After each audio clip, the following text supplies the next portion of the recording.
Bonjour tout le monde, c'est Lio de la chaîne Lios la joue en solo. Alors aujourd'hui on va faire une petite partie sur le jeu Zombicide.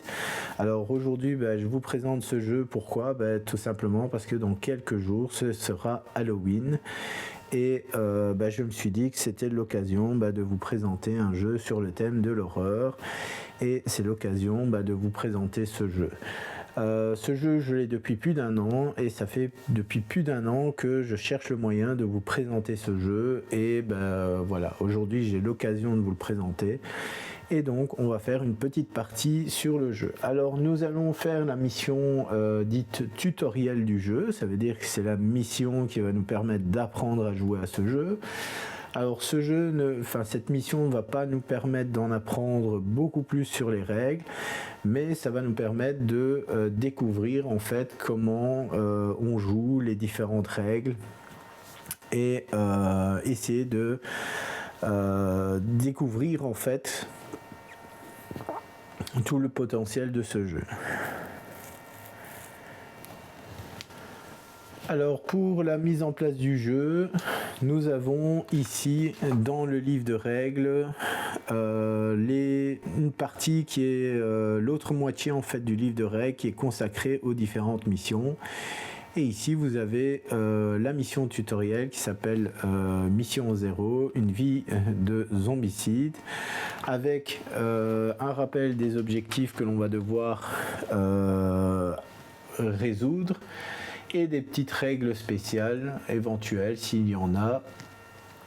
L'objectif du jeu, évidemment, c'est de survivre, c'est de faire en sorte que tous nos survivants restent en vie et que nous remplissions évidemment tous les objectifs de la mission. Alors dans cette petite mission tutoriel, qu'est-ce qu'on a? Tout simplement, les objectifs, c'est quoi? C'est récupérer les 2 caisses d'objectifs qui sont ici, récupérer les 2 caisses de pimp qui se trouvent là, et faire en sorte que tous nos survivants quittent la zone de jeu en fin de manche.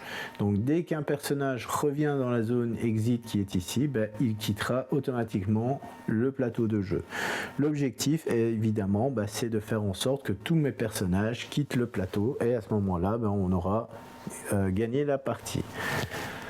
On va bien évidemment découvrir, essayer de détailler les différentes actions que nos personnages vont pouvoir faire.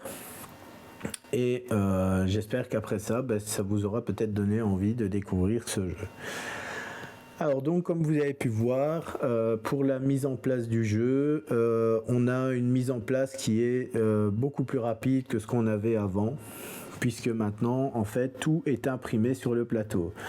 Donc pour tout ce qui est zone objectif, caisse de pimp, tout ça, maintenant tout est imprimé sur le plateau, donc on sait à quel endroit se trouvent les différents objets.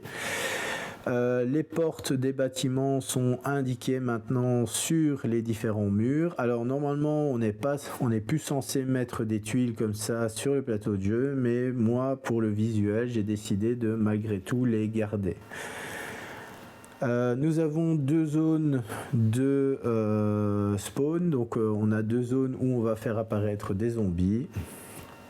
Et pour le reste, nous avons la zone exit qui est ici, qui va nous permettre de sortir du plateau de jeu. On a également 4 types de zombies.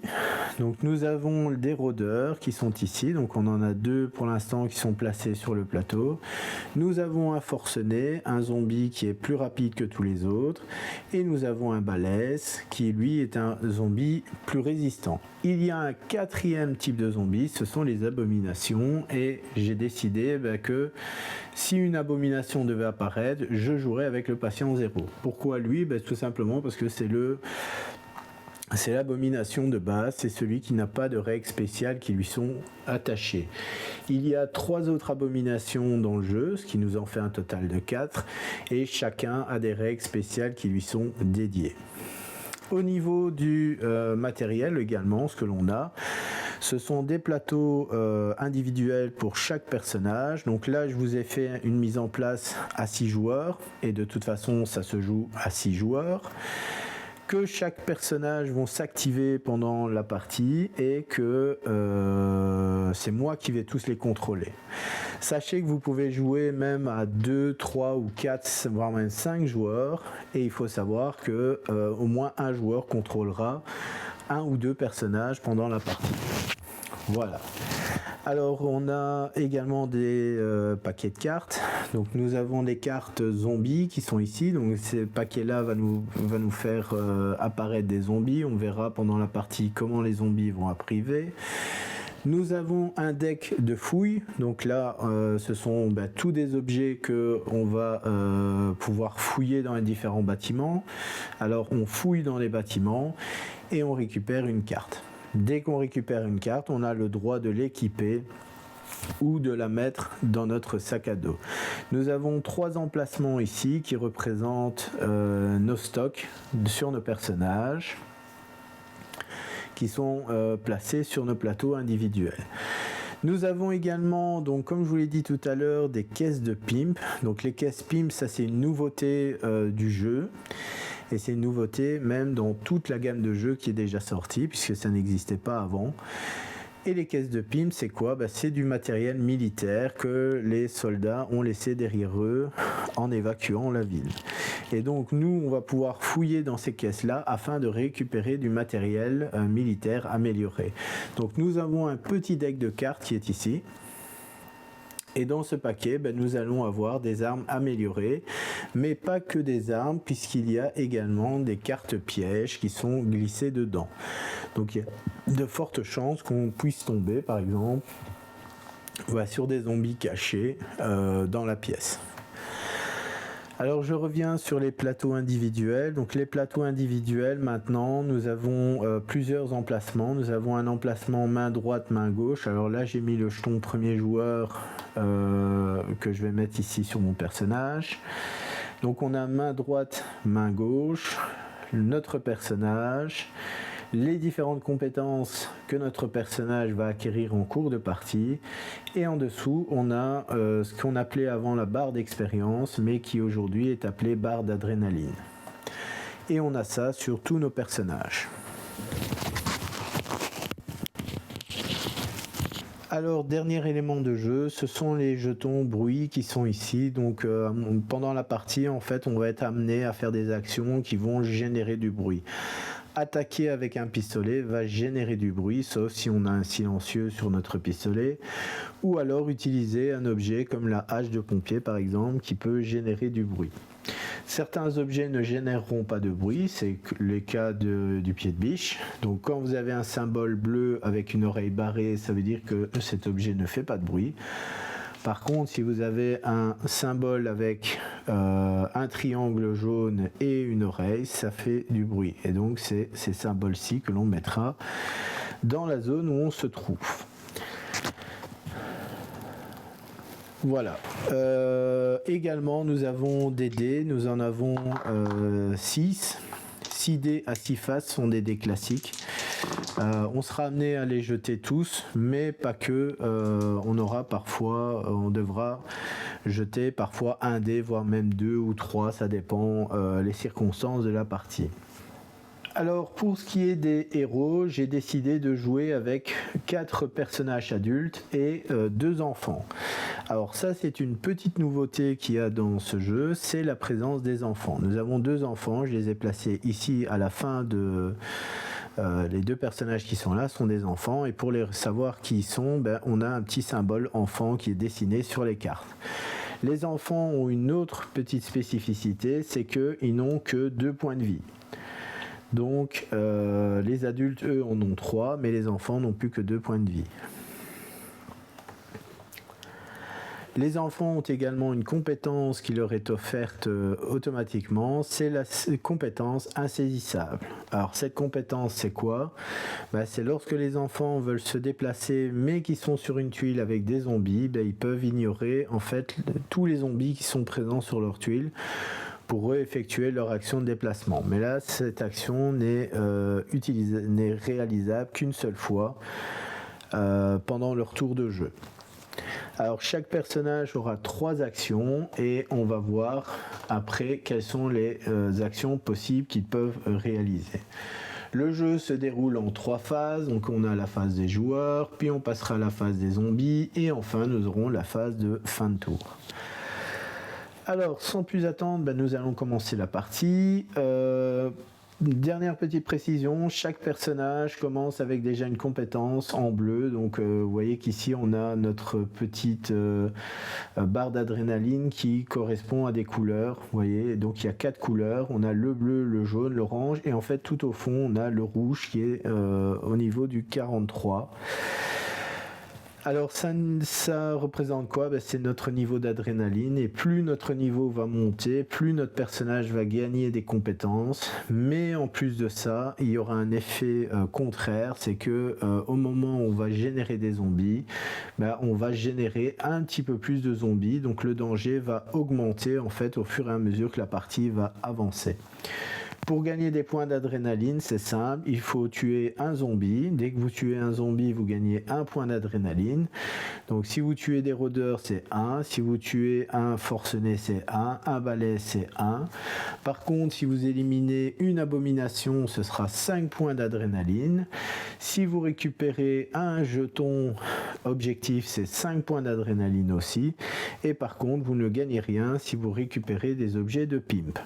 Il y a également des objets qui se trouvent à l'intérieur du deck de fouille qui va vous permettre de gagner des points d'adrénaline en cours de partie. Mais ça, on verra si d'aventure on en trouve en fouillant les bâtiments.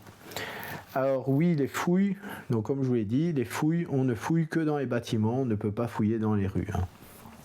Voilà. On est parti donc pour la présentation et pour la partie. On va pas trop s'attarder. Alors chaque personnage a donc, comme je vous l'ai dit, a des compétences et ils ont une compétence de base. Donc Doug, lui, c'est les deux font la paire, c'est ce qui est marqué ici en blanc.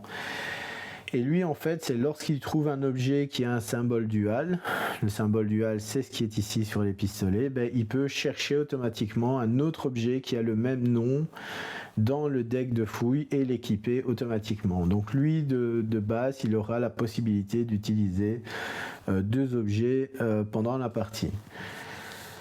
Ned a une action de fouille gratuite, donc lui c'est pas mal. Lui il va pouvoir fouiller gratuitement une fois pendant son tour. En gros, lui, Ned, il a 4 actions dans son tour. Je vous l'ai dit en début de partie, chaque personnage a 3 actions, mais Ned, lui, il a une action de fouille gratuite. Donc ça veut dire qu'il a ses 3 actions normales, plus cette action-là, donc lui, il a 4 actions. Wanda a la compétence sprint. La compétence sprint, c'est quoi? Normalement, quand vous vous déplacez d'une case. Alors, les cases sont séparées par les passages pour piétons et par les murs qui sont dans les bâtiments. Donc là, c'est quand vous vous déplacerez à chaque fois d'une case comme ceci. Mais sachez qu'elle a la compétence donc sprint et elle peut se déplacer beaucoup plus rapidement sur le plateau de jeu. Si elle utilise sa compétence de sprint, et ça n'est utilisable qu'une seule fois sur son tour de jeu, elle peut se déplacer jusqu'à 3 cases. Donc elle pourrait éventuellement faire ça, 1, 2 et voire même 3. Sauf que dans le cas de mon exemple qui est ici, si elle arrive sur une case avec un zombie, son mouvement s'arrête automatiquement. Donc elle pourrait être intéressante pour aller faire avancer très rapidement en fait sur le plateau de jeu. Ensuite on a Ellie, ou elle, je ne sais pas comment on prononce. Elle a la compétence sniper. Alors ça c'est lié aux attaques, aux phases d'attaque et notamment aux attaques à distance. C'est lié aux attaques à distance de toute façon. Et sa compétence, on verra au moment où on aura l'occasion d'effectuer des attaques avec elle. Et on en aura très certainement puisqu'elle a une arme qui permet d'attaquer à distance puisque c'est un pistolet. Ensuite on a Lily, donc l'un de nos enfants. Elle a une compétence de +1 portée max. Ça veut dire quoi? Ça veut dire que tous ces objets armes qu'elle a vont gagner une portée +1. Donc ici, sa hache de pompier a une portée de 0. C'est une arme de mêlée. Mais grâce à sa compétence +1 portée max, elle pourra attaquer éventuellement un zombie voisin. Donc si elle se trouve ici, par exemple, il n'y a pas de zombie avec elle, mais elle peut attaquer le zombie qui est là, puisqu'elle a son +1 max de portée. Et enfin, Tiger Sam, lui, a +1 dés à distance. Donc lui, par exemple, a un pistolet. Il lance un dé pour attaquer. Lui pourra lancer 2 dés et chaque réussite lui permettra en fait d'éliminer un zombie. Évidemment, c'est une attaque à distance qu'il fera, puisque l'arme est symbolisée par un pistolet pour arme à distance. Et là, vous voyez qu'on a un petit couteau, donc ça symbolise les armes de mêlée. Lui, en fait, il pourra utiliser son pistolet pour effectuer des attaques à distance, et lui jettera 2 dés. Voilà. J'ai fait le tour des personnages, donc maintenant on va se lancer dans la partie et on va commencer donc avec Doug qui est le premier personnage. Doug qui est équipé d'un pied de biche. Donc le pied de biche c'est une arme, mais également il peut être utilisé pour ouvrir des portes. Alors pour ouvrir des portes, vous avez besoin d'un objet qui permet d'ouvrir, et là ça tombe bien, son pied de biche c'est clairement un objet fait pour ouvrir une porte, et en plus de ça, en ouvrant la porte, il ne générera pas de bruit. Alors, l'arme pied de biche a une portée de 0, donc c'est une arme de mêlée. Il lance un dé, sur du 4+, il inflige un dégât. Voilà. Alors, on va commencer. Donc, Doug est en bleu, donc là... J'ai le personnage de Doug avec son petit socle bleu. Et donc première action qu'il va faire, c'est se déplacer. Donc il va se déplacer dans cette zone-ci. Deuxième action, il va ouvrir une porte. Il va ouvrir la porte et il ouvre cette porte-ci. Alors dès qu'on ouvre une porte, qu'est-ce qui se passe? Il va y avoir des zombies qui vont apparaître dans le bâtiment. Quand le bâtiment est fermé, en fait, nos héros, ils ne savent pas s'il y a des zombies à l'intérieur. Il n'y a qu'au moment où la porte va s'ouvrir qu'ils vont entendre qu'il y a des zombies à l'intérieur. Pour générer des zombies, alors anciennement, on générait des zombies dans toutes les pièces du bâtiment. Sauf que maintenant, ils ont changé la règle et vous remarquez qu'on a des pièces qui sont éclairées et des pièces qui sont sombres. Et maintenant, à partir de maintenant, les zombies vont apparaître dans les pièces sombres. Dans les pièces éclairées, il n'y aura pas de zombies. Donc toujours en commençant par les pièces les plus éloignées. Bon, ici je vais prendre cette pièce-ci pour dire qu'elle est éloignée, et puis celle-ci qui est la plus proche de la porte d'entrée, bien sûr, puisque là vous voyez qu'il y a un mur qui sépare les deux pièces. Je vais générer des zombies dans cette pièce-là. Donc je prends la carte qui est ici, je retourne et je regarde. Alors là j'ai une activation supplémentaire des rôdeurs. Et je suis en niveau bleu, donc vous voyez, on retrouve le code couleur de nos barres d'adrénaline, et là il est marqué personne. Donc ça veut dire qu'il n'y a aucun rôdeurs qui vont s'activer. Si d'aventure on avait tous les rôdeurs, dont on était en jaune, et qu'on avait tous les rôdeurs qui s'activent, ces rôdeurs-ci allaient s'activer. Ça veut dire qu'ils allaient avancer, puisqu'ils sont à une portée, et ça fait partie de l'action, de la phase suivante, la phase d'activation des rôdeurs, enfin des zombies. Donc là, il ne se passe rien, je tire une deuxième carte pour la zone qui est ici, et je regarde, j'ai un forcené. Donc le forcené, je vais en chercher un ici, et je le mets dans cette pièce. Donc dans cette pièce, il n'y a qu'un seul zombie dans ce bâtiment. Il me reste une action à faire avec mon personnage et je décide je vais le faire. Alors qu'est-ce que je peux faire encore avec lui? Donc là j'ai fait une action de déplacement. J'ai fait une action ouvrir porte. Alors je peux réorganiser, je peux faire une action de combat, je peux prendre un objectif, faire du bruit ou ne rien faire. Écoutez, là par exemple, j'ai pas l'intention de faire quoi que ce soit de plus avec lui. Donc ce que je vais faire, je vais décidé d'arrêter mes actions. Donc je vais plus faire d'action et je passe directement au personnage suivant. Donc là, le personnage suivant, c'est Wanda. Donc Wanda, première action, elle se déplace. Alors elle pourrait se déplacer directement à l'intérieur, c'est ce que je vais faire. Comme il y a un zombie dans la pièce, elle arrête son mouvement et donc elle va pouvoir attaquer. Elle attaque avec son pistolet. Donc le pistolet, qu'est-ce que ça me dit? Ça me dit qu'il faut jeter un dé sur du 3+, elle fait un dégât et ça génère du bruit. Et c'est ce qu'elle va faire. Donc elle va attaquer le forcené qui est là. Elle va lancer un dé. Donc là je vais prendre, comme ça vous verrez le jet de dé. J'ai fait un 3. Donc elle élimine le zombie. Donc le forcené est retiré et elle gagne un point d'adrénaline. Étant donné que j'ai tiré au pistolet, j'ai généré du bruit dans le bâtiment. Comme elle a fait sa deuxième action, elle a droit à une troisième action. Et la troisième action, elle va tout simplement fouiller la caisse de pile. Donc je retire l'objectif qui est là et je récupère la première carte qui est ici. Et qu'est-ce qu'elle a trouvé? En fait, c'est un AK-47 doré. Donc l'AK-47 doré, c'est une arme à distance qui peut attaquer de 1 à 2 de distance. Ça lance 3 dés sur du 4+, je fais du 2 dégâts et c'est du bruit également. Alors évidemment, cette arme-là, je vais l'équiper directement. Et c'est une arme à 2 mains, donc je ne pourrai pas équiper d'autres objets de ma main. Alors, quand je récupère un objet, je peux réorganiser mon inventaire gratuitement. Donc je ne suis pas obligé de dépenser une action pour refaire mon inventaire. Par contre, si plus tard je veux rééquiper mon pistolet et mettre mon AK-47 dans mon inventaire, à ce moment-là, je serai obligé de refaire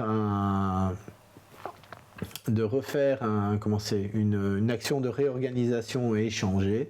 Et là, ça me coûtera une action pour le faire. Elle a fait ses 3 actions, donc elle a terminé. Ensuite, on passe à Lily. Donc Lily, c'est la petite ici en mauve. Et elle va faire une action comme ça. Deuxième action, elle rentre dans le bâtiment. Troisième action, elle va aller ici et elle va aller chercher l'objectif qui se trouve là. Donc elle a terminé ses actions. On passe directement à Ned. Donc Ned, lui, qu'est-ce qu'il fait? Il a une batte de baseball. Lui, il va aller au combat. Allez, on va aller combattre celui-là. Donc une action, 2 actions, il s'arrête ici. Alors Ned attaque portée 0, donc c'est le cas. Il lance 2 dés, sur du 3+, il fait un dégât. Donc on va jeter 2 dés, pardon. Et s'il fait du 3+, il touche. Il a fait un 6 et un 5, donc normalement s'il y avait eu 2 zombies, il tuait les 2 zombies, mais là comme il n'y en a qu'un seul, il n'en élimine qu'un seul. Donc là, lui, il gagne 1 point d'adrénaline. Comme il a terminé son action, il n'a plus d'autres actions possibles pendant la partie. Ensuite, elle, qui a une compétence sniper,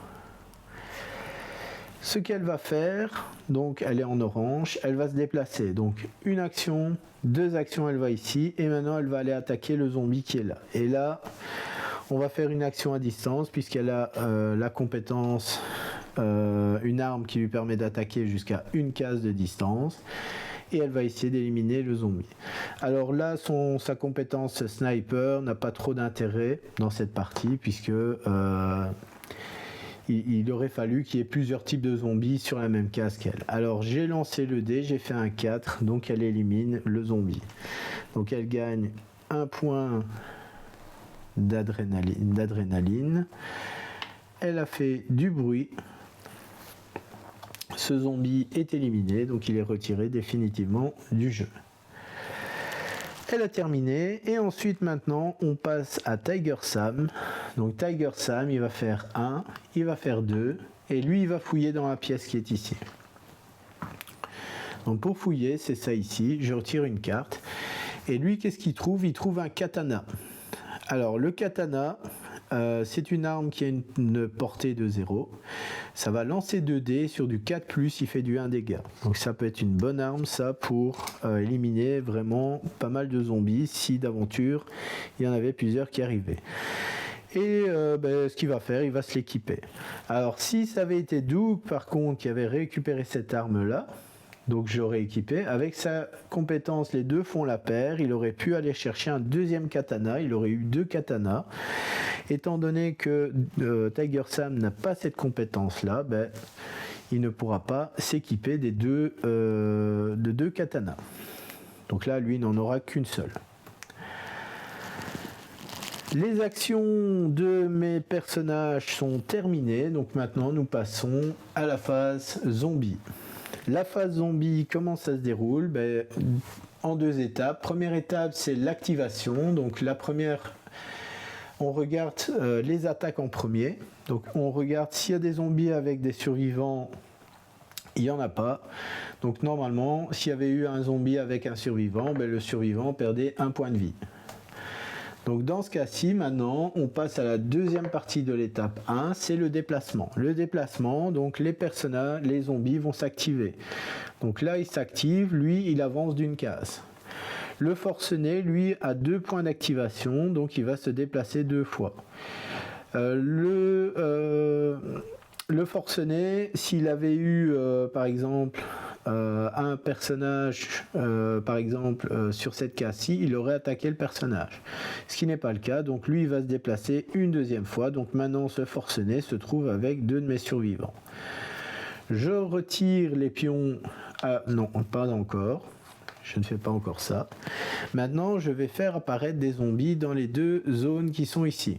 On commence toujours par la zone 1 et ensuite, dans le sens des aiguilles d'une montre, on fait apparaître des zombies sur chaque zone.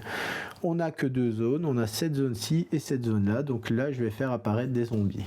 Donc là, je tire une carte. Activation supplémentaire pour les forcenés. Alors si j'avais eu, donc là je suis toujours en bleu, heureusement. Si j'avais été en jaune, le forcené aurait attaqué 2 fois un de mes 2 personnages qui est ici. Donc là, ça tombe bien, je suis en bleu, donc là il se passe rien. Donc là c'est pour cette zone là. Maintenant je vais faire cette zone ici. Je regarde et là j'ai en bleu un rôdeur. Donc j'ai un rôdeur qui va arriver dans cette case. Voilà. Bon, c'est un petit tour bien sympathique, hein, bien sympa, c'est pas trop compliqué. Fin de phase, donc on retire tous les pions bruit. Donc je vais reprendre le pion bruit ici et ce pion bruit qui est là. Je les remets dans la réserve, hein, avec les autres.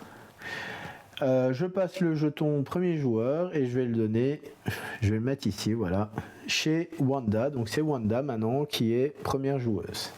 Alors Wanda est dans cette pièce-ci. Ce qu'elle va faire, c'est qu'elle va d'abord faire une fouille. Donc elle va fouiller le bâtiment et elle trouve un canon scié.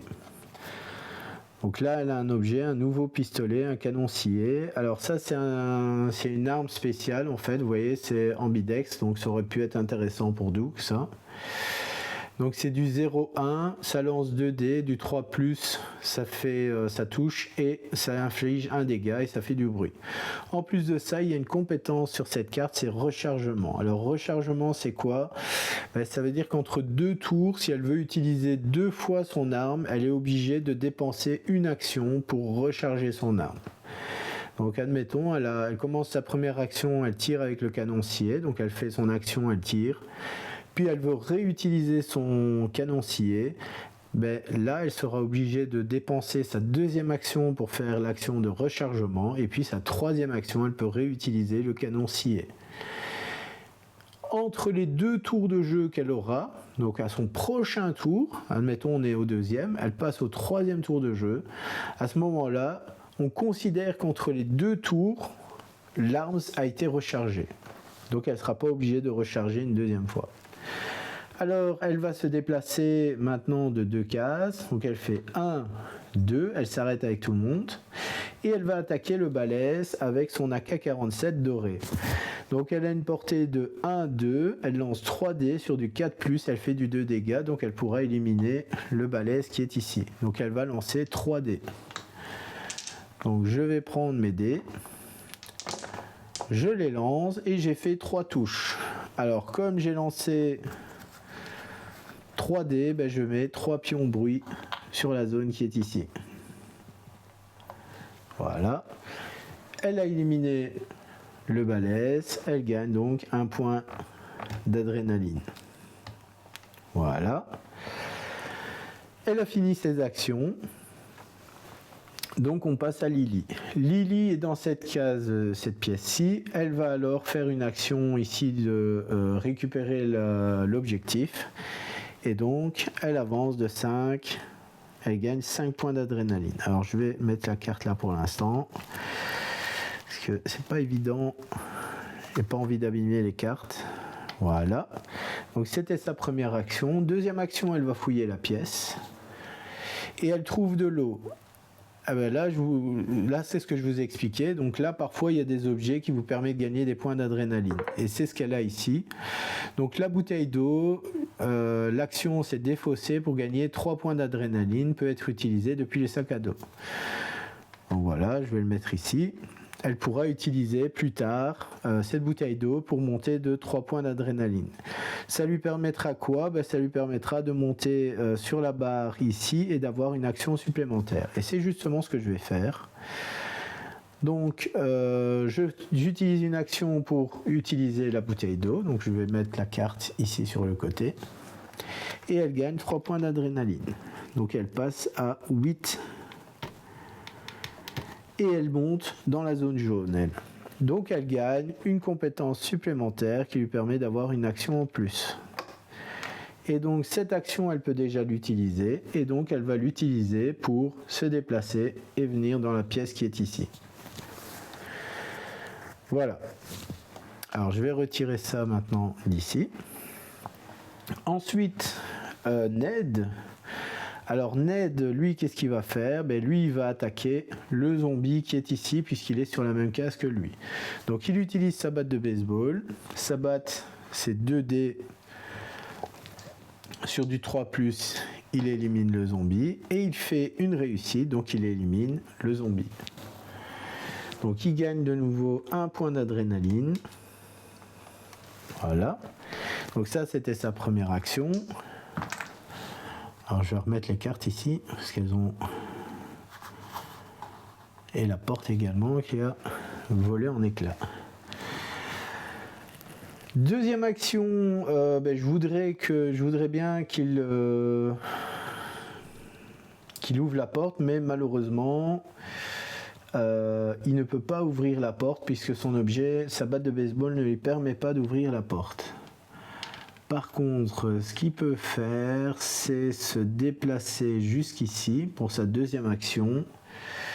Et la troisième, je vais ne rien faire. Voilà, je ne fais rien. Troisième action. Ensuite, elle c'est pareil. Hein.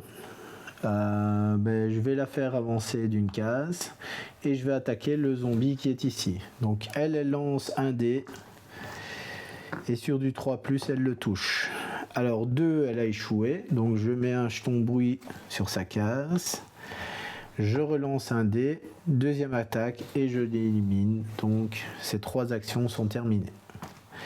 Et elle gagne 1 point d'adrénaline. Voilà. Et enfin Tiger Sam. Tiger Sam, il ne va pas faire grand chose. Par contre, il va fouiller la pièce. À son tour, il trouve un canon scié. Voilà, je vous le montre. Et alors, ce qu'il va faire, lui, il va sortir du bâtiment. 1 et 2, il va aller ici. Voilà. Le tour des survivants est terminé. On passe maintenant à l'activation des zombies. Alors, il n'y a pas d'activation de zombies, puisqu'il n'y a plus de zombies sur le plateau de jeu. Donc, on passe maintenant au spawn de zombies. Donc là, je vais spawner, mais cette fois-ci, je les spawn par rapport à l'adrénaline la plus haute. Donc Lily est passé en jaune, donc maintenant on passe en jaune. Donc là je vais générer 2 forcenés à cet endroit. Voilà. Donc là il y aura 2 forcenés juste ici. Ensuite, je fais apparaître des zombies ici et je fais apparaître 5 rôdeurs. Et en plus de ça, c'est une carte spéciale qui s'appelle Ruée de rôdeurs. Donc ça, c'est une nouvelle carte qui est apparue dans le jeu, générée puis activée. Voilà. Donc là, je vais mettre 5 rôdeurs ici. Voilà. Et en plus de ça, ils s'activent, donc ils vont avancer d'une case. Donc là, maintenant, mes héros sont avec 5 zombies sur leur case. Phase de fin de tour. Je retire tous les pions bruit qui ont été placés. Et on passe au tour suivant. Donc cette fois-ci, c'est Lily qui va faire ses actions. Alors Lily est en mauve. Donc elle va se déplacer une fois, elle va se déplacer 2 fois et elle va ouvrir la porte avec sa hache. Comme elle a utilisé une hache qui fait du bruit, ça a mis du bruit. Je génère des zombies dans les cases, donc je vais générer ici en premier. Donc là c'est un forcené. Donc il y aura un forcené dans cette pièce-ci. Alors il y a une porte juste là. Et deuxième case qui est là. Je génère 6 rôdeurs. Et ben, ça promet quoi. Donc ce bâtiment-là est beaucoup plus difficile que l'autre, que le premier. Hein. Mine de rien, j'aurais peut-être pas dû passer en jaune tout de suite. Hein. Mais bon, c'est le but du jeu. On va essayer de vous montrer un maximum de choses. Et en même temps, j'ai des armes qui sont quand même assez puissantes, assez badass. Voilà, donc Lily a fait ses 2 actions, donc elle est sortie, elle est allée là et elle a ouvert la porte, on a généré les zombies, ça c'est ok. Ensuite, donc ça c'était Lily, c'est à Ned de s'activer. Donc Ned, qu'est-ce qu'il va faire? Il va attaquer les zombies, donc il va attaquer avec sa batte de baseball. Donc là je vais mettre maintenant le tapis ici, je lance 2 dés et je fais 2 réussites, donc il élimine 2 zombies. Donc il monte de 2 sur la piste d'adrénaline. Comme il est en forme, il continue. Il obtient encore 2 réussites puisque c'est sur du 3, donc encore 2, donc il élimine ces 2 là. Donc il monte encore de 2, il passe à 6, donc lui il va pouvoir passer à 7 s'il termine le dernier zombie. Donc là il va attaquer le dernier zombie, il obtient un 6, donc il élimine le dernier zombie. Et en plus de ça il passe à 7, donc il gagne une action supplémentaire.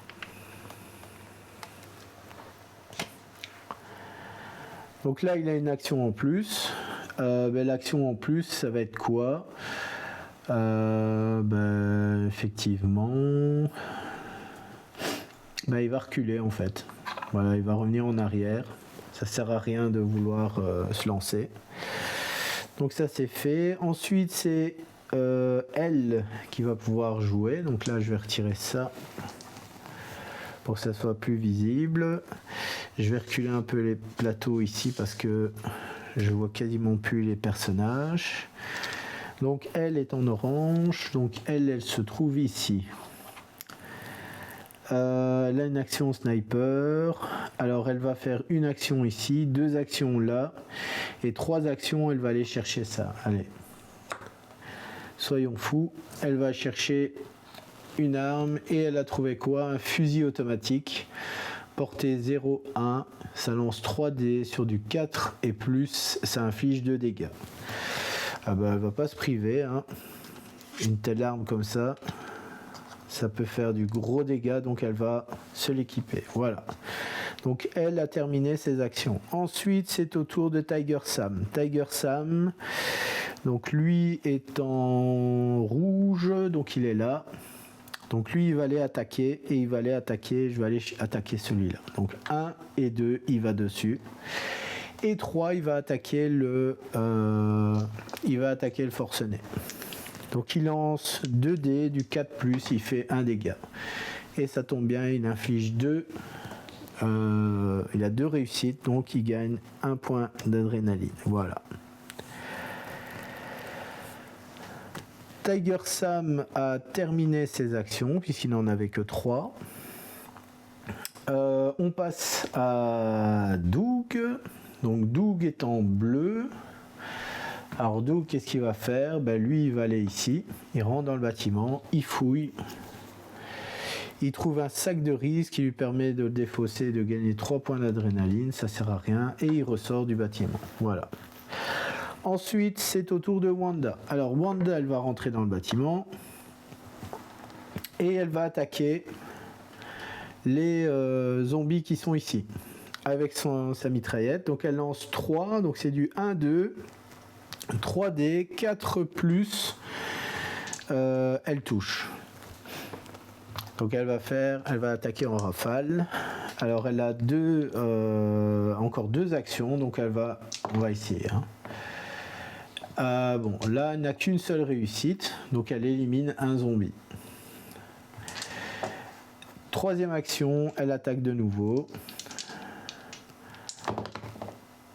Et là elle obtient 2 réussites. Donc là elle a 2 réussites, donc elle élimine 2 zombies. Alors, comme elle a attaqué plusieurs fois avec sa mitraillette, elle inflige plusieurs dégâts.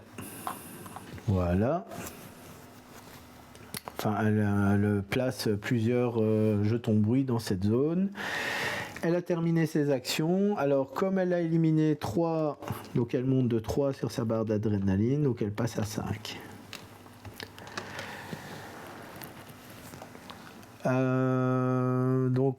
Voilà, tous les personnages ont fait leurs actions puisque Lily était première joueuse. Donc maintenant on passe à la phase d'activation. Activation, donc les zombies vont... Alors je vais les mettre tous ici, les jetons. Donc là les zombies qui sont là vont se déplacer. Voilà, ils vont ici dans la pièce. Et eux ils avancent de 2 cases. Donc 1 et 2. On fait l'apparition des zombies. Donc activation de tous les rôdeurs. Alors ça c'est vraiment la carte la plus chiante. Donc les rôdeurs qui sont là s'activent et j'ai 2 héros. Donc mes 2 héros vont prendre des dégâts. Donc je vais infliger 1 dégât à Ellie et je vais infliger 2 dégâts à Wanda. Bon, j'espère que je vais pas retomber sur une carte comme ça pour cette zone là parce que ça risque d'être ballot parce que je risque de perdre la partie. Et enfin, nous avons... Oh là là, ruée de rôdeurs. Ah ben non, c'est ici. Générer puis activer. Donc là, je vais générer 8 zombies rôdeurs. Donc là, je vais les mettre directement là. 2, 4, 6 et 8. Donc normalement ils arrivent ici mais ils avancent puisqu'ils ont été activés.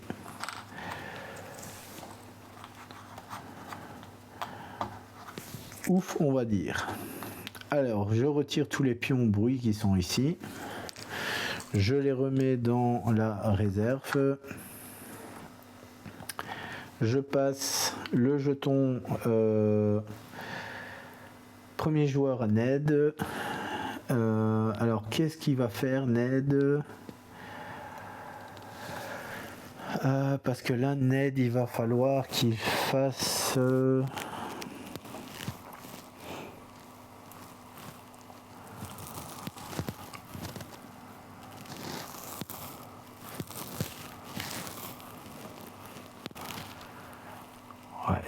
ça va être compliqué. Ça va être compliqué ici parce que je suis dans une mauvaise posture.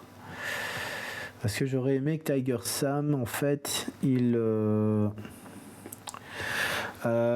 Donc ce que je vais faire, Ned il va rentrer dans la pièce ici. Et il va aller aider les 2 filles qui sont là. Donc Ned il rentre ici. Deuxième action de Ned, il va attaquer. Donc lui il a 3 actions. Hein. Donc lui il attaque à 2. Donc il attaque à 2 et il peut attaquer 3 fois. Donc il va lancer Alors ça commence bien, j'ai pas de réussite. Donc troisième action, je tue un zombie. Voilà. Et alors deuxième lancé, je tue encore un zombie. Bon, il en reste encore un, ça va être gérable. Heureusement que voilà, j'ai fait rentrer net dans le bâtiment. Ensuite, Ellie va utiliser maintenant sa compétence sniper. Alors, elle lance, c'est du 0-1, lance 3D, du 4+, elle fait du 2 dégâts. Donc elle attaque, elle fait une réussite et elle élimine le zombie. Alors elle a 2 échecs, normalement en tant qu'arme à distance, elle devrait infliger les dégâts à des personnages sur le terrain. Mais étant donné que elle a la compétence sniper, alors je vais quand même relire la compétence sniper. Les survivants peuvent choisir librement les cibles de ces actions à distance. Les dommages collatéraux sont ignorés. Voilà. Donc elle, en fait, les échecs, normalement, quand vous attaquez à distance, les échecs, en fait, sont infligés aux autres personnages. Sauf que là, avec sa compétence sniper, les dégâts collatéraux sont ignorés. Donc ça, c'était sa première action. Sa deuxième action, on va dire qu'elle va... Est-ce que je fouille? Oui, allez, on va fouiller. Et elle trouve une lampe torche. Et donc la lampe torche, qu'est-ce que ça fait? Donc pour une action de fouille, 2 cartes peuvent être utilisées depuis le sac à dos. Elle peut trouver donc pendant la fouille elle trouve 2 cartes et ça peut être utilisé depuis le sac à dos. Voilà. Et comme troisième action, qu'est-ce que je peux faire? Je vais sortir en fait. Je vais sortir. Voilà. Donc Ellie a joué. Ensuite c'est Tiger Sam. Tiger Sam, il prend l'objectif qui est là, il gagne 5 points d'adrénaline. Donc maintenant tous les objectifs sont remplis, donc j'ai trouvé tous les objectifs qui sont là. Et maintenant on va pouvoir quitter les lieux. Donc là Tiger Sam, qu'est-ce qu'il fait? Il revient en arrière, donc il repart dans cette pièce-ci et il fouille la pièce. Et il trouve une hache de pompier. Donc la hache de pompier, c'est la même que celle-là, ça a les mêmes effets, du 0-1, 4+2, ça fait pas de dégâts, ça fait pas de bruit quand c'est utilisé. Par contre, Ellie, elle, quand elle a attaqué avec 3D, donc elle a fait du bruit ici. Voilà. Donc ça c'est fait. Tiger Sam a joué, maintenant c'est au tour de Doug. Doug par contre lui il est pas super intéressant. Bon, je retourne dans la pièce, je fouille, il trouve une tronçonneuse. Waouh, c'est du 0,5, du 0 portée, 5D qu'il lance, du 5+, il fait du 2 dégâts à chaque fois. Allez, on va se faire plaisir, on va lui donner la tronçonneuse et il ressort du bâtiment. Voilà.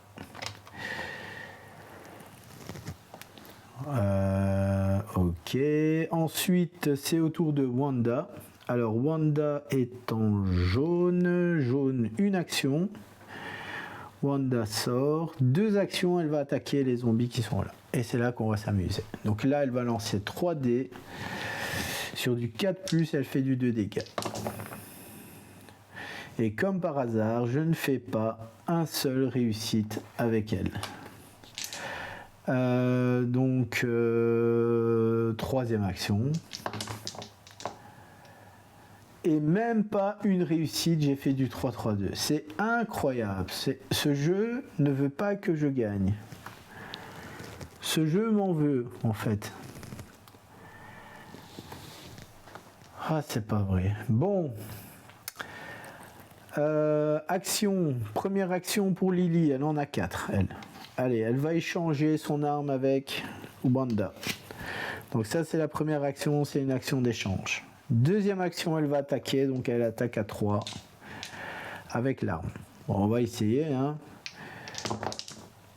Allez, elle obtient 2 réussites. Donc elle élimine 2 zombies. Voilà. Donc elle gagne plus 2 en compétences.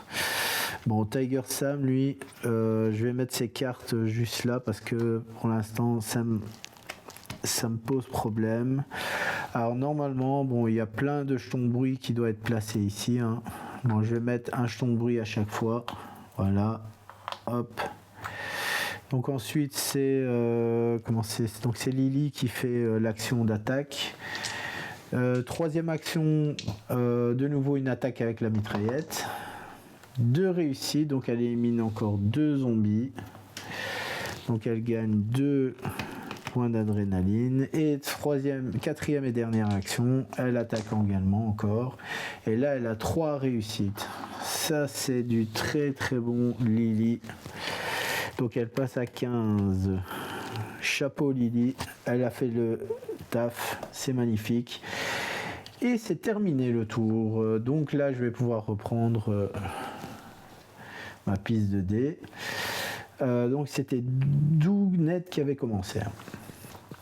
Et normalement, bon ben voilà, il y a plein de jetons de bruit qui sont ici. Ok, elle a terminé. Donc là maintenant, qu'est-ce qu'on peut faire? L'activation des zombies. Donc lui avance et ces deux-là avancent également. Voilà.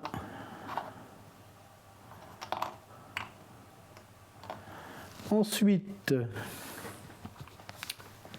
génération des zombies. Ruée de rôdeurs. Donc là, on va générer 6 rôdeurs et ils vont avancer. Donc je vais les mettre directement sur la case qui sont là. Donc là, il y en a déjà 4. Et 2, ça fait 6. Maintenant, je vais faire ici un balèze. Et en fait, il y en a 2 qui apparaissent tout en haut. Bon, eux, je vais essayer de les éviter. Et là, maintenant, je vais essayer de terminer le job. Essayer de finir la partie. Donc les cartes de Tiger Sam, je vais les mettre ici. Voilà. Très bien, donc nouveau tour de jeu, je retire tous les pions de bruit. Bon, je vais retirer ça, je vais mettre les pions de bruit ici.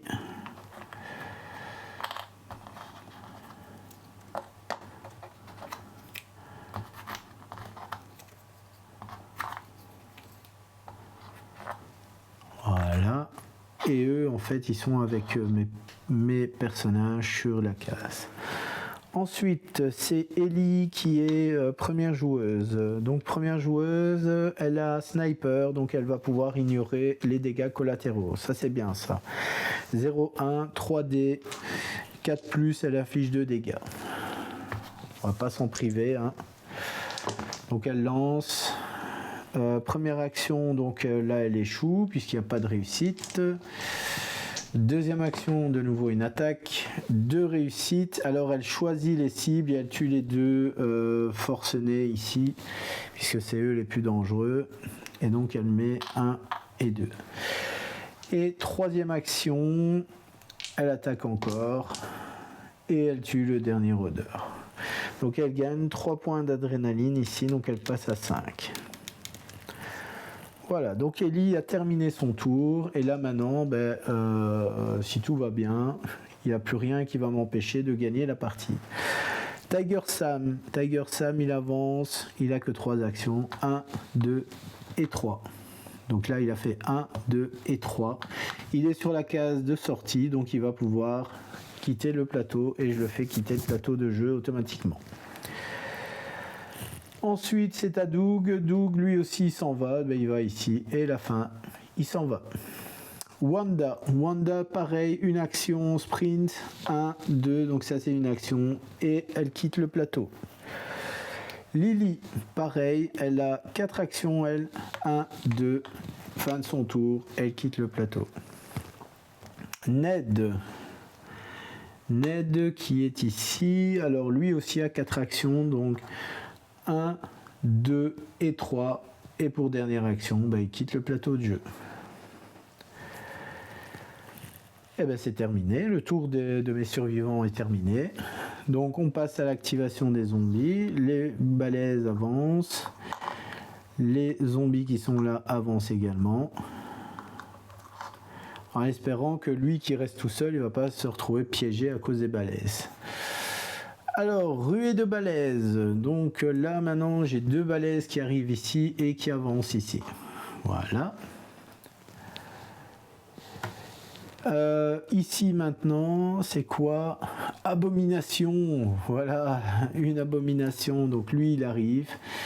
C'est un peu dommage parce que je ne vais pas la voir. Pendant la partie, je ne vais pas l'affronter. Voilà, j'ai terminé mes actions et donc là je retire tous les pions de bruit que j'ai générés. Et dernier tour de jeu, donc il n'y a plus que lui, 1, 2, et c'est terminé. Voilà, j'ai terminé la mission d'initiation, donc la mission tutoriel de ce jeu. Que dire, A6 c'est beaucoup plus simple, c'est beaucoup plus facile. J'avais fait pas mal de parties à 4 joueurs avec 4 personnages et à chaque fois j'ai eu des grosses difficultés durant la partie.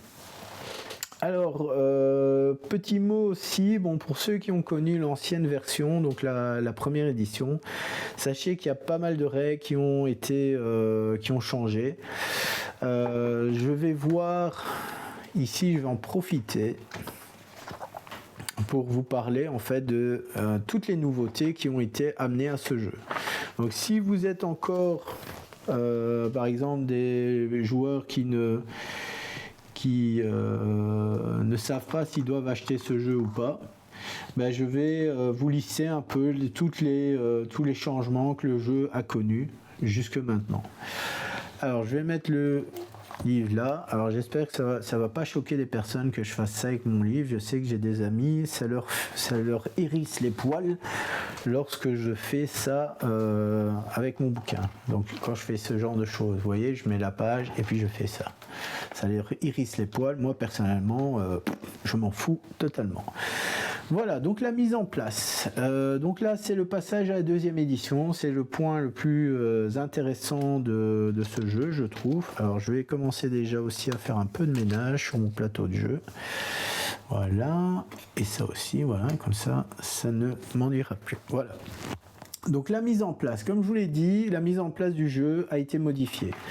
Modifiée comment? Tout simplement, notamment par les éléments de porte déjà imprimés sur le plateau. Il faut savoir qu'avant, il n'y avait pas les portes imprimées sur le plateau. On n'avait que des murs pleins et avant, on devait alors avoir des tuiles comme ça qu'on devait mettre à certains endroits suivant les scénarios pour symboliser qu'il y avait une porte à cet endroit-là.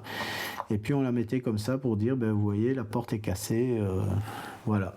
Donc ça, c'était les anciennes règles de jeu.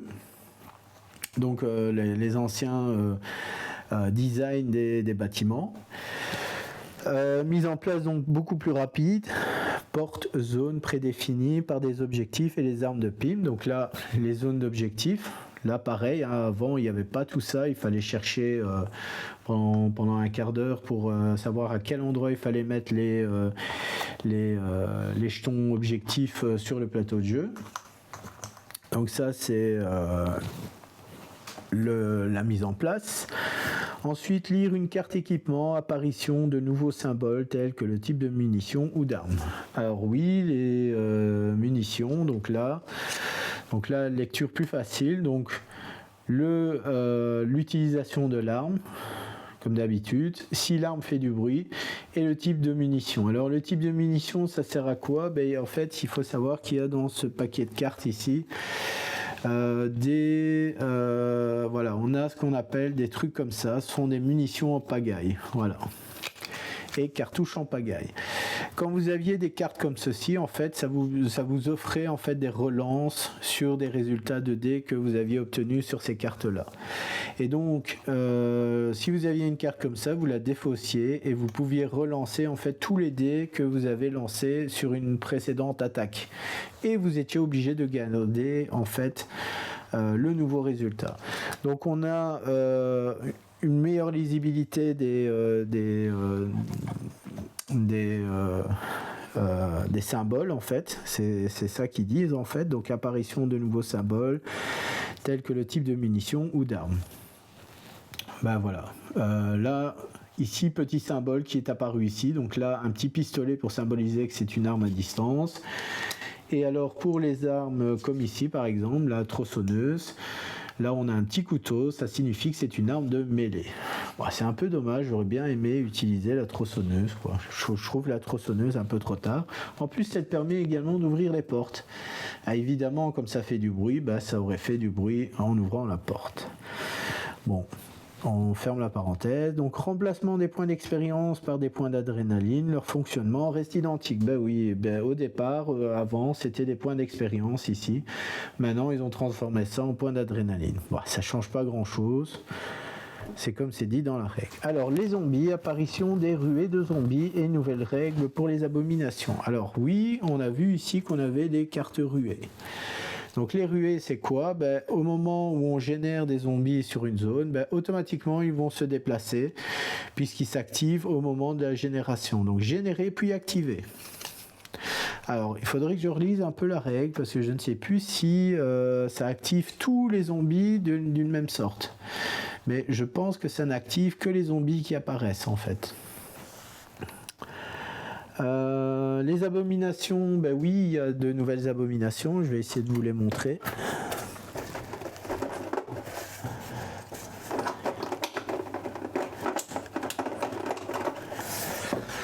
Donc 4 nouvelles abominations avec des styles et des comportements différents. Donc il y en a un qui s'appelle la cradomination, il y en a un c'est l'abominaflic et le troisième c'est donc il faudrait que j'aille revoir dans les livres de règles comment il s'appelle. Donc on a la cradomination, l'abominabête, l'abominaflic et le patient zéro. Donc moi ici dans ce jeu j'ai simplement sélectionné le patient zéro. Mais nous avons donc trois nouvelles abominations, voilà je vous les montre. Alors ça je pense que ça doit être l'abominabête avec ses oiseaux sur lui. Ensuite on a l'abominaflic, ça doit être lui, avec son casque de policier sur le dos. Et nous avons la cradomination, voilà. Bon, les noms ils sont quand même bien aussi, hein. Donc ça c'est pas mal. Donc voilà, donc les zombies. Ensuite l'action de déplacement, les kits survivants peuvent utiliser la compétence insaisissable une seule fois par activation. Ben oui. Ici malheureusement on n'a pas eu le cas. Mais si par exemple les enfants sont bloqués sur une tuile avec plusieurs zombies, ils peuvent se déplacer, ils peuvent quitter la tuile sans dépenser d'actions supplémentaires par zombie. Car en effet la règle dit quoi? Que si un personnage est bloqué avec des zombies sur sa tuile, pour lui quitter en fait cette tuile, il doit dépenser une action pour l'action de déplacement plus une action supplémentaire par zombie présent sur sa tuile. Ce qui fait que s'il y a 2 zombies avec lui, ça lui coûtera 3 actions pour se déplacer d'une tuile. Les enfants, eux, ont le droit, une fois par tour, d'utiliser la compétence insaisissable, même si elle n'est pas notée sur leur carte de jeu. Par contre, les survivants peuvent également avoir cette compétence, et c'est le cas de Duke, qui dans le rouge peut être insaisissable. Wanda peut également être insaisissable si elle atteint le niveau orange, et c'est tout pour les autres personnages que j'ai ici. Alors je ne sais pas quelles sont les autres compétences qu'il y a chez les autres personnages, mais je vous ai dit simplement ceux que j'ai devant mes yeux. Ensuite, qu'est-ce qu'on a? Donc les actions de déplacement. Ensuite, invasion des bâtiments. Les zombies sont générés dans les zones d'ombre. Bah oui, c'est ce que je vous ai dit tout à l'heure. Donc maintenant, on génère les zombies dans les zones d'ombre. Alors, je vous en ai pas parlé, mais il y a une règle supplémentaire. On l'a pas utilisée ici, mais il y a une règle supplémentaire, donc c'est fait partie des modes de jeu supplémentaires, c'est l'avant-dernier point qui est ici, qui joue sur l'obscurité des lieux en fait. Et comment ça joue sur l'obscurité? Ça va augmenter en fait la difficulté pour toucher en fait un zombie. Donc admettons j'ai un zombie ici, moi je suis là, je veux attaquer le zombie qui est là. Alors ici je suis avec Wanda, bon. Si Wanda, je ne vais pas prendre Wanda, je vais prendre, allez, je vais reprendre Ellie. Alors Ellie, elle est là, voilà. Donc Ellie veut attaquer le zombie qui est là. Alors normalement, elle doit lancer 3D et du 4+, elle fait 2 dégâts. Mais étant donné que le zombie est dans une pièce sombre, elle ne le voit pas. Elle l'entend, mais elle ne le voit pas, le zombie. Et donc là, qu'est-ce qu'elle va devoir faire? Elle va devoir lancer ses dés, mais la difficulté, c'est au niveau du résultat pour toucher. Et quand un zombie est dans une zone sombre, le zombie, pour le toucher, va passer à 6. Donc il faut faire un 6 sur vos jets de dés pour pouvoir toucher en fait un zombie dans la pièce, une pièce sombre. Alors ça n'a pas été pris en compte durant cette partie, mais sachez que ça fait partie des règles supplémentaires, des modes de jeu supplémentaires qui sont proposés dans la partie. Alors partie par les autres modes, enfin on reviendra après par rapport à ça. Donc l'invasion des zombies, invasion de bâtiments, voilà. Ok. Ensuite, on passe aux attaques de zombies. Donc les survivants classiques sont éliminés au bout de 3 blessures. Les kits survivants ne peuvent en subir que 2. Ben oui. Au départ, dans l'ancienne version du jeu, les personnages adultes n'avaient que 2 points de vie. Maintenant, avec l'évolution du jeu et notamment avec la sortie de Black Plague, ils ont augmenté en fait les points de vie de tous les personnages. Ils les ont passés à 3.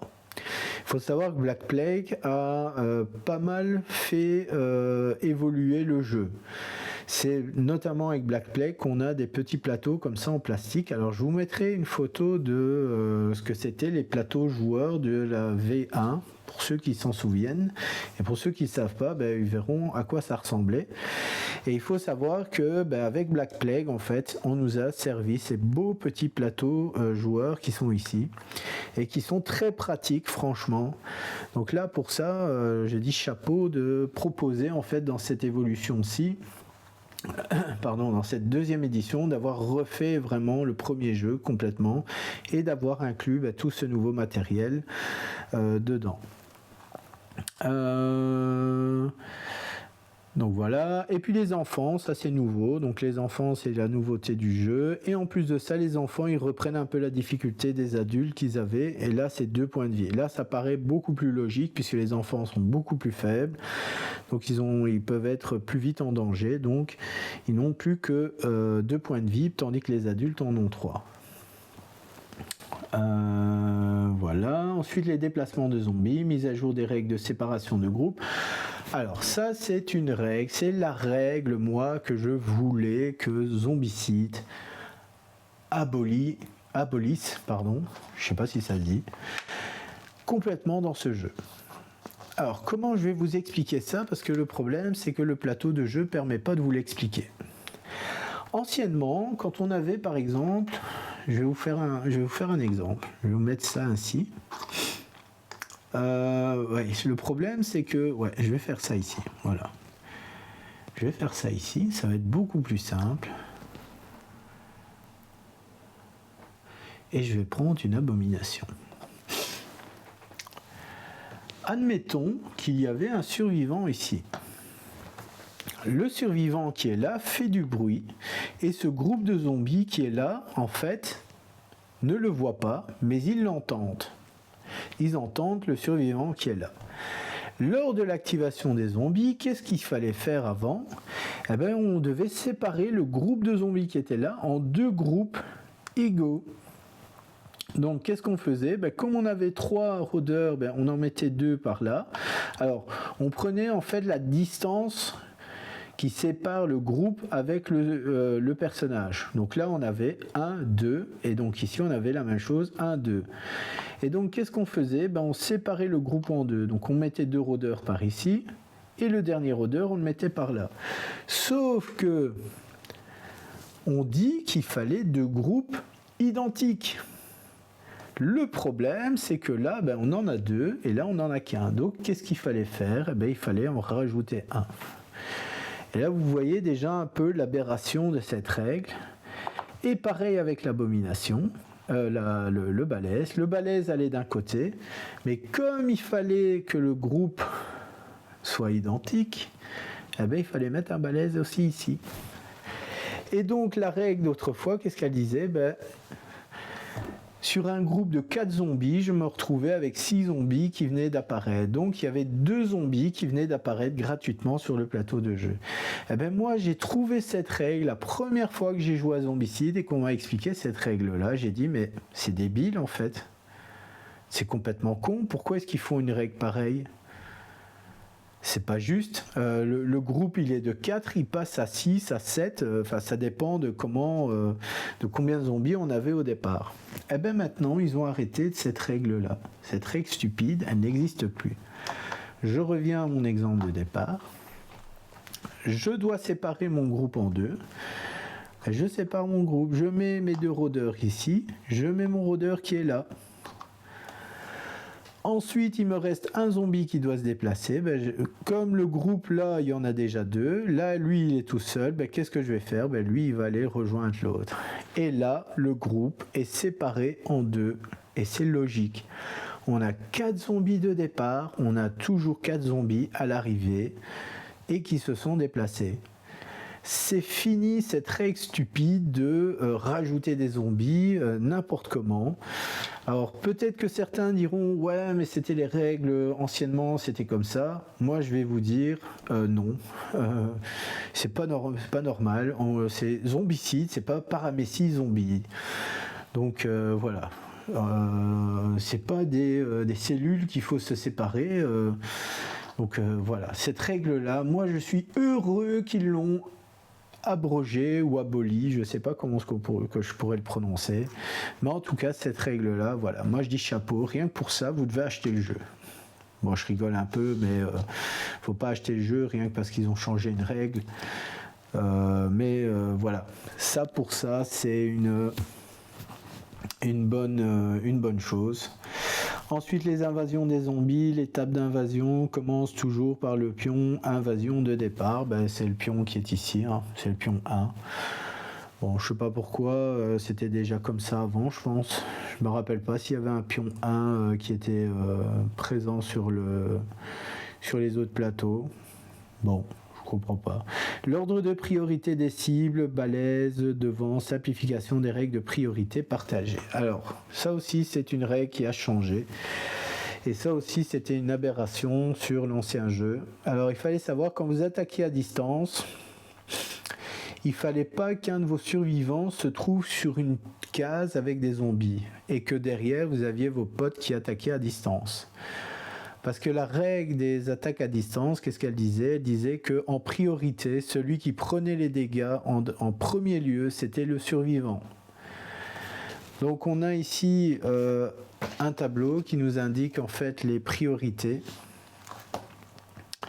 Et avant, ça disait quoi? Ça disait qu'en 1, c'était le survivant. En 2, c'était... je sais plus qui était le premier, en fait. Je pense que c'était le forcené ou le rôdeur. Je crois que c'était le forcené. Puis c'était le balèze. Et puis c'était le rôdeur. Eh bien, en fait, quand vous aviez un survivant qui était tout seul avec des zombies, vous vouliez en fait le protéger. En fait, vous n'aviez aucune possibilité de pouvoir l'aider en attaquant à distance. Sauf si vous aviez la compétence sniper, là ça passait, puisque vous pouviez choisir la cible que vous cibliez. Mais là, c'était... en gros, c'est vos copains, ils sont nuls, ils tirent à distance, mais ils tirent sur vous. Ils tirent pas sur les zombies, ils tirent sur vous en premier. Donc ils vont vous tuer d'abord pour pouvoir tuer les zombies. Donc ça, c'était encore une règle aberrante. Et ils ont changé cette règle-là. Et là aussi, c'est dans Zombicide Black Plague qu'ils ont changé cette règle-là. Par contre, les échecs au G2D, ce sont les survivants qui les prennent. Donc ça aussi, c'est arrivé dans Zombicide Black Plague. Donc là, ça change pas. Ils ont repris la règle. Par contre, ils ont changé les priorités. Ils ont mis le balèze en premier dans les priorités, ce qui me paraît un peu plus logique. Puisque le balèze, comme il est beaucoup plus gros, c'est lui qui va absorber les tirs en premier. Voilà. Ensuite, les dommages collatéraux, nouvelles règles pour toucher les coéquipiers en cas d'action de distance ratée. C'est ce que je vous ai dit. En cas d'échec au jet de dés, ce sont vos collègues qui prennent, c'est les dégâts collatéraux en quelque sorte. Précision ne peut jamais descendre en dessous de 2+, quel que soit le cumul des effets de jeu. La précision, je pense que c'est pour les attaques à distance, tout ça. Alors les molotovs et les fusils sniper n'ont plus à être assemblés, ce sont maintenant des cartes équipement normales. Alors oui, avant, pour fabriquer un cocktail molotov dans la première édition du jeu, il fallait réunir 2 objets. Il fallait trouver un jerrycan d'essence et il fallait trouver une bouteille en verre. Et seulement au moment où vous aviez récolté les 2 objets, vous pouviez les assembler pour former un cocktail molotov. Maintenant, ça n'est plus du tout comme ça. Maintenant, le cocktail molotov, vous fouillez dans un bâtiment, vous trouviez un cocktail molotov. Pareil pour le fusil sniper, il fallait un fusil et il fallait trouver une lunette. Et une fois que vous aviez les 2 objets, vous les combiniez pour former un fusil à lunettes. Donc là, il fallait aller chercher dans le deck de cartes fouilles le sniper qui était là quelque part dans les cartes, et puis vous alliez rechercher ce pistolet. Alors les modes de jeu supplémentaires, c'est l'avant-dernier point. Donc les règles avancées, les modes de jeu additionnels destinés à donner du piment à vos parties. Nouvelles règles pour les voitures, règles avancées pour les zones d'ombre et les compagnons. Alors pour les compagnons, je ne sais plus, je sais plus la règle, mais par contre c'est comme je vous ai dit tout à l'heure, les règles dans les zones d'ombre. Donc là ça passe à 6 si vous devez toucher quelqu'un, un zombie dans une zone d'ombre. Les dégâts collatéraux sont toujours d'actualité. Et pour les voitures, on a 2 types de voitures. Donc on a la Pimp Mobile et nous avons la voiture de policier. Alors là, je vous ai mis la carte qui résume un peu comment fonctionnent les véhicules. Donc pour monter et descendre, ça coûte une action. Donc là, je vais vous prendre la voiture de police. Changer de siège dans une zone de changer de siège, ça vous coûte une action aussi. Conduite prudente, vous déplacez votre voiture d'une zone à une autre zone. Et conduite rapide, c'est 2 zones et en même temps ça attaque une zone. Alors quand ça attaque, vous avez le nombre de dés qu'il faut lancer, le résultat à obtenir et le nombre de dégâts que ça inflige. Donc la voiture, c'était aussi quelque chose qui permettait en fait de tuer plus facilement des zombies. Donc là, vous déplaciez. Si vous aviez des zombies par exemple, donc là vous faites une action rapide. Donc là vous faites 1, 2. S'il y avait des zombies ici, vous lanciez le dé pour voir combien de zombies allaient être touchés. Pareil, quand vous arriviez là, s'il y avait des zombies, vous faites également le jet de dés et vous regardez combien de zombies vous tuez. Donc là, ouais, c'est la même chose, ça change pas. La Pimp Mobile, c'est pareil. Alors parfois, dans certaines Pimp Mobile, il est possible que vous ayez des jetons Pimp comme ça. Hein. Donc si vous fouillez le véhicule, vous pourriez trouver en fait des armes. Bon, ça c'est dans certains types de missions. Ça n'est pas le cas dans la plupart des missions que vous allez jouer, mais chez certains, là, vous avez de fortes chances de trouver des objets, des armes améliorées dans les voitures. Et enfin, le dernier, les compétences. De nombreuses compétences ont été ajoutées ou mises à jour pour cette nouvelle édition.